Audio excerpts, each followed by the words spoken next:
తిరుపతి జిల్లా రేణిగుంట మండలం వెంకటాపురం పంచాయతీలో అనాసంపల్లి భాస్కర్ రెడ్డి మాట్లాడుతూ ప్రజలు మేలుకున్నారని, రాష్ట్రంలో వచ్చిన గొప్ప మార్పును చూస్తే తెలుస్తోందని, ప్రజలు ప్రజా నాయకుడిని గెలుచుకున్నారన్నారు. తిరుగులేని నాయకుడు నారా చంద్రబాబు నాయుడని, బొజ్జల సుధీర్ రెడ్డి, బొజ్జల గోపాలకృష్ణారెడ్డి ప్రజలకు మంచి చేస్తారని ఆకాంక్షించారు. తండ్రిని మించిన తనయుడిగా మంచి పేరు సంపాదించుకుంటారని ఆశాభావం వ్యక్తం చేశారు. రాష్ట్ర అసెంబ్లీ ఎలక్షన్లో ఎప్పుడు ఎవరు ఊహించిన విధంగా నేను కూడా 40 సంవత్సరాలుగా రాజకీయంలో ఉన్నాను. దాదాపు రాజశేఖర రెడ్డి కావచ్చు, పార్టీ విజయ భాస్కర్ రెడ్డి దానికి ఎదురుమంది జనార్దన్ చూసాము, రామారావు గారిని, చంద్రబాబు నాయుడు చాలామంది ఇంత మెజార్టీతో ప్రజల్లో ఇంత మార్పు వస్తుంది అని తెలుగుదేశం పార్టీ కూడా ఊహించలేదు, ఏ రాజకీయ పార్టీ ఊహించలేదు. దానికి ప్రధాన కారణాలు 2-3 ఉన్నాయి. మొట్టమొదటి కారణం ఏంటంటే కష్టపడతాడు, సాయంకాలం అయితే రిలాక్స్ కోసము కొడతాడు, జనరల్ అందరూ తాగుతాడు కామన్.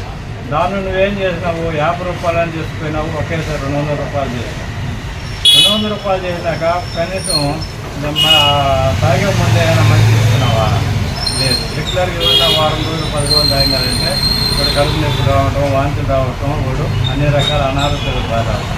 ఇది చాలా మారుతుంది.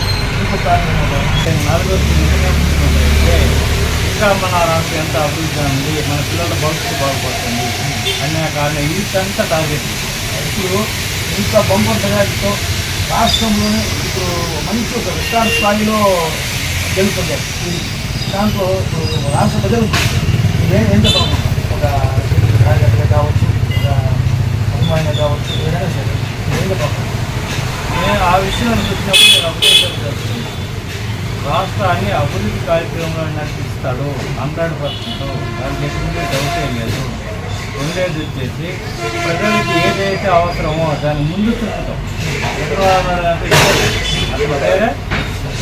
అంటారు, చంద్రబాబు నాయుడు విజన్ 20 అన్నాడు, విజన్ 40 అన్నాడు, 47 ఆ విధంగా విజన్తో పోతాడు. కాబట్టి అతను ప్రజలు ఆయన కోరుకున్నారు. కాబట్టి ప్రజలకు ఇచ్చే ప్రతి వాగ్దానాన్ని నెరవేర్చడానికి ఆయన ఇప్పుడే ఒక టైం టేబుల్ మనం సెట్ చేసుకున్నాడు.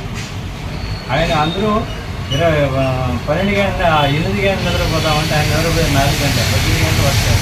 సరే, ఇప్పుడు మన నియోజకవర్గం వస్తే ఇప్పుడు బొత్స సూర్యుడు తండ్రిలాగా ఆయన మంచి పేరుతో ముందుకెళ్తారా, ఇంకా రాని అడ్డుమించిపోతారా?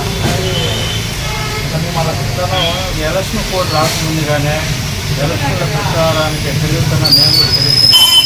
ఒకరోజు నా వెహికల్లో నాకు 1.5 hours జర్నీ అప్పుడు అతనే చెప్పుకొచ్చాడు, నా పరిపాలన అంటే మా నాన్నగారికి ఉన్న పేరు మనకు కానీ ప్రజలు అవకాశం ఇస్తే మా నాన్నగారికి ఉన్న పేరు నిలబెడుతూ అతనికంటే ఇంకా మెరుగ్గా తీసుకెళ్తాను. ఇప్పుడే వాళ్ళ మాదిరి కబ్జాలు ఇవన్నీ నేను పాల్పడను, మనకు అవసరం లేదు. భగవంతుడి ఇచ్చి మాకు స్థిరాస్తుగా ఉన్నాయి, నేను ప్రజలకు సేవ చేసేదంటే చేయాలన్నాను. ఆ విధంగా ఒక ప్రణాళిక ప్రకారం తీసుకొని తండ్రిని నిర్మించేలాగా నేను పేరు తీసుకుంటాను. ఆయన చక్కగా అదే జరిపిస్తాడని ఒక నమ్మకంతో కూడా ఉండాలి మేము.